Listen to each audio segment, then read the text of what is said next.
Hello, আসসালামু আলাইকুম। আরও একটি modern eye catchy outstanding logo design টিউটোরিয়ালে আপনাদের সকলকে স্বাগতম। চলুন এক নজরে আমরা দেখে আসি আমাদের ফাইনাল ডিজাইনটা কেমন হবে।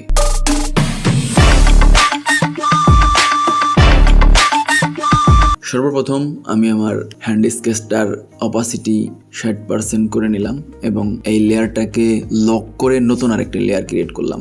তারপরে রেক্ট্যাঙ্গেল টুল সিলেক্ট করে একটা রেক্ট্যাঙ্গেল নিয়ে রেক্ট্যাঙ্গেলটাকে রোটেট করে আমাদের হ্যান্ড স্কেচটার সাথে অ্যাডজাস্ট করে নিলাম। তারপরে আরও একটা রেক্ট্যাঙ্গেল নিয়ে উপর থেকে ড্র্যাগ করলাম আমাদের হ্যান্ড স্কেচের লাইন টপ লাইন বরাবর এবং দুইটাকে ধরে পাথফাইন্ডারে এসে মাইনাস ফন্ট করে দিলাম, হ্যান্ড স্কেচ বরাবর কেটে ফেললাম।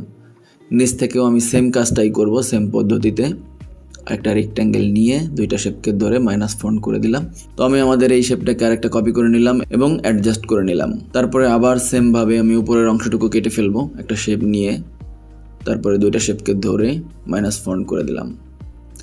এই শেপটাকে আমি স্টকে নিয়ে গেলাম ফিল থেকে কালার, এবং এখন পেন টুল দিয়ে এই বরাবর যেখানে আমাদের একটা লাইন ছিল এই লাইন বরাবর শেপ ড্র করলাম এবং দুইটা শেপকে ধরে মাইনাস ফন্ট করে দিলাম এবং কালারটাকে ফিলে নিয়ে আসলাম। এখন আমরা গ্রেডিয়েন্ট কালার দিব, আইডার অপার দিয়ে গ্রেডিয়েন্ট কালারটা দিয়ে দিলাম এবং কালারের ডিরেকশনটা সিলেক্ট করে দিলাম উপর থেকে নিচ থেকে উপরে, এবং তারপরে শেপটাকে আইডার অপার দিয়ে আবার কালার দিলাম এবং এটারও কালারের ডিরেকশনটা আমি ঠিক করে দিলাম।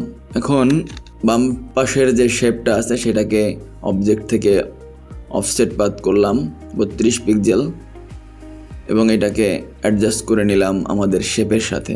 এখন এই গ্রেডিয়েন্ট কালারটা একটু লাইট করে দিলাম, লাইট কালার দিয়ে দিলাম একটা সাইডে, এবং পেন টুল নিয়ে পরের শেপটাকে এখানে একটা শ্যাডো দেব। আমি শ্যাডো দেওয়ার জন্য এখানে একটা শেপ ড্র করলাম পেন টুল দিয়ে এবং এটার কালারটা একটু ডার্ক কালার দিয়ে দিলাম। ওকে, এবং টোটাল শেপগুলোকে ধরে আমি গ্রুপ করে ফেললাম এবং সিলেকশন টুল দিয়ে সিলেক্ট করে রাইট বাটন ক্লিক করে ট্রান্সফর্মে গিয়ে রিফ্লেক্ট করে ফেললাম হরিজন্টাল, এবং এটাকে অ্যালাইন করে আবার রিফ্লেক্ট করলাম রাইট বাটন ক্লিক করে, এবার ভার্টিক্যাল, এবং আমাদের যে হ্যান্ড স্কেচটা ছিল হ্যান্ড স্কেচের সাথে অ্যাডজাস্ট করে নিলাম এবং কালারগুলো আমি এখন দিয়ে দেবো আইডার অফার দিয়ে। সেমভাবে আমরা উপরটার কালারটা যেভাবে দিয়েছিলাম সেভাবে কালারগুলো আবার দিয়ে দেবো। গ্রেডিয়েন্ট কালারগুলোকে অ্যাডজাস্ট করে নিলাম।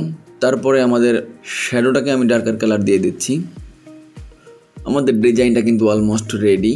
আমি একটা রেক্ট্যাঙ্গেল নিলাম, এটা ব্যাকগ্রাউন্ড হিসেবে সেট করব। রাইট বাটন ক্লিক করে রেক্ট্যাঙ্গেলটাকে ব্যাকে নিয়ে গেলাম এবং রেক্ট্যাঙ্গেলটা কালারটা আমি আইডার অপার দিয়ে দিচ্ছি এবং আমাদের ব্যাকগ্রাউন্ডটাকে আমি অ্যালাইন করে আর্টবোর্ডের সাথে অ্যালাইন করে দিলাম এবং আমাদের ডিজাইনটা কিন্তু ফাইনাল রেডি। তো আমি আশা করি টিউটোরিয়ালটা অনেক সিম্পল এবং ইজি ছিল এবং এই মডার্ন ডিজাইনটা আপনারা কিভাবে করতে হয় এরকম মডার্ন ডিজাইন সেটা শিখতে পারলেন এই টিউটোরিয়াল থেকে। তো নেক্সট টিউটোরিয়ালে আমরা আবার কথা বলবো, সেই পর্যন্ত সবাই ভালো থাকুন। আল্লাহ হাফেজ।